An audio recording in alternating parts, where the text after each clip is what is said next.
بار یک کس به من گفت به خود چطور استاد انتخاب کنم. من گفتم نتیجه کارش را بین، نتیجه دانشهایش را بین. دانش او را تا کجا کامیاب کرد، سخن و کارش را بین. و من به دلخواه شنوندم چنین میگویم: اگر دستاوردهای من پسندت باشد درسهای مرا خوان، وگرنه نه به دیگر جا رو. استادی را یاب که دستاوردهایش پسندت است. بعضا برخی کسان مرا محاکمه میکنند، آنهایی که خودشان هیچ کاری نکردند، و این مرا حیران میکنند. واقعا این مرا حیران میکند. من فخر میکنم که کتابهایم الکی در تمام جهان چاپ میشوند. این دستاورد خوب است، میفهمید؟ کتابهای من به قطار 50 کتابهای سرخریدارترین اسنگ شامل میشوند. من با این فخر میکنم.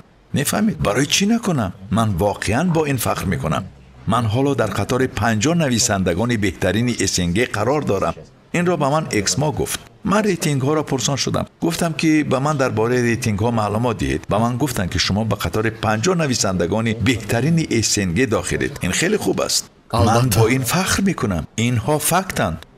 پس برای چی نکنم؟ فخر میکنم. برای همین این را پیش بردن در کار و از کسی درس گرفتن در کار که دستاوردهایش طبع دلت است. من هم از دیگران درس میگیرم. آنها را همین خیلی انتخاب میکنم.